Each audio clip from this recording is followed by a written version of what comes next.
सम्पूर्णमा जय मसीह अनि नमस्ते। यहाँहरु समक्ष फेरि पनि एउटा सानो भिडियो साझा गर्नु मन पर्यो।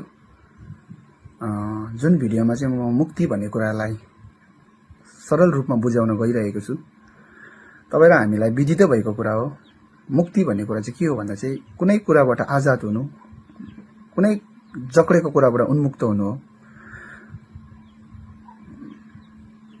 उदाहरणको निम्ति हाम्रो आँखाको अगाडि हेरौँ न, रातभरि खोरमा थुनेको कुखुरालाई बिहान खोलिदिनुस् त कस्तो आजाद फिल गर्छ, किनकि उनीहरू रातभरि बन्धनमा थियो नि त।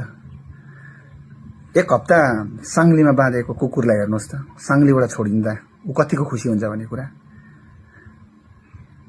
त्यो त कुरा छोडौँ न, ऋणमा चुल्लुमा डुबेर आत्महत्या गर्न गइरहेको व्यक्तिलाई कसै आएर उसको ऋण मुक्त गरिदिँदा उसको हृदय कति प्रफुल्लित हुन्छ भन्ने कुरा उसलाई सोध्नुहोस्। त्यस्तै प्रकारले बाइबल धर्मशास्त्रले हामीलाई भन्छ, हामी पनि जन्मजात पापको बन्धनमा हामी जकडेका छौँ, जसबाट हामी चाहेर पनि उम्किन सक्दैनौँ, फुत्किन सक्दैनौँ। जस्तै आफूलाई कुर्दा पिड्दा धर्मकर्म गर्दा पनि यो नहुने कुरा हो। तर बाइबलले यति साह्रो मिठो यसको समाधान दिएको छ, जुन समाधान हामीले अपनायौँ भने चाहिँ हामी 100% हामी त्यहाँबाट मुक्त हुन सक्छौँ। त्यो चाहिँ मिठो कुरा चाहिँ के हो भन्दा चाहिँ बाइबल धर्मशास्त्र रोमी 10:9 यसरी लेखेको छ, हेर्नुहोस् ल। यदि तिमीले आफ्नो मुखले प्रभु येशूलाई स्वीकार गर्यौ भनेर परमेश्वरले उहाँलाई मरेकाहरूबाट बौराएर उठाउनु भयो भने, आफ्नो हृदयमा विश्वास गर्यौ भने तिमीले मुक्ति पाउनेछौ।